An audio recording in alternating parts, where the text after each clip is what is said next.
Salut! Voici la méditation du jour, aujourd'hui basée sur Hébreux chapitre 1, versets 10 à 12.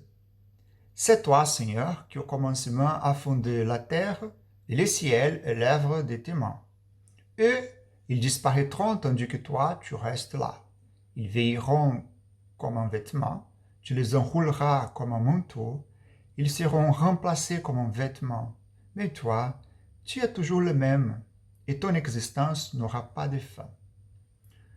Dans les versets 10 à 12, l'auteur d'Hébreux continue sa description de Jésus-Christ comme le Fils suprême de Dieu.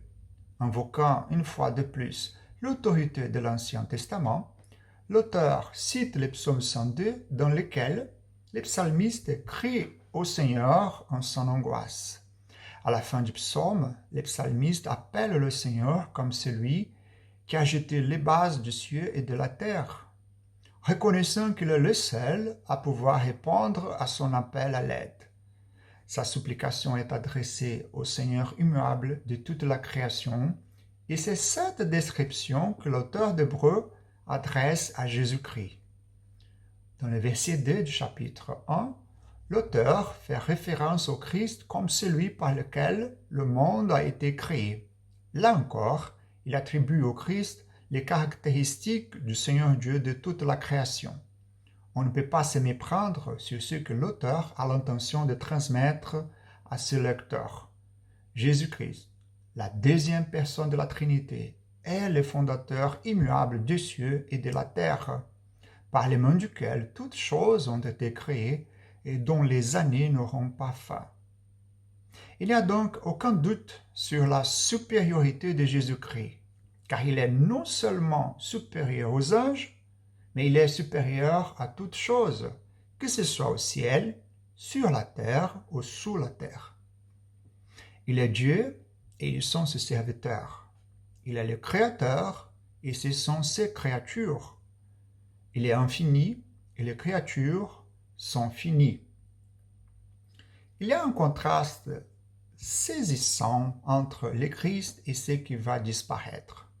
Le ciel et la terre périront, écrit l'auteur d'Hébreux.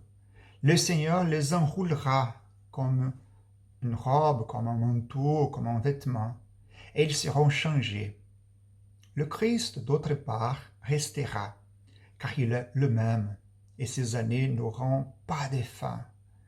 Sur ces points, John Owen écrit: une chose est signifiée par ces expressions: l'existence immuable, éternelle et absolue du Christ.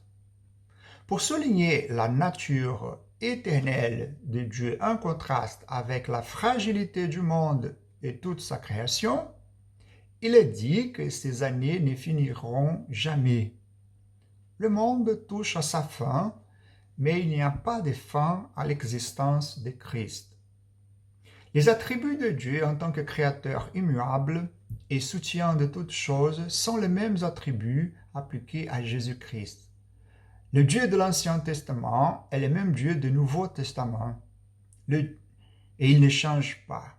Comme l'auteur dira plus tard dans 13, verset 8, Jésus est le même hier et aujourd'hui et pour toujours. Au chapitre 12, verset 2, l'auteur d'Hébreux nous dit que Jésus-Christ est celui qui fait naître notre foi et l'amène à la perfection. En réfléchissant au passage d'aujourd'hui, gardez à l'esprit que notre salut est assuré par celui qui est éternel, immuable et divin.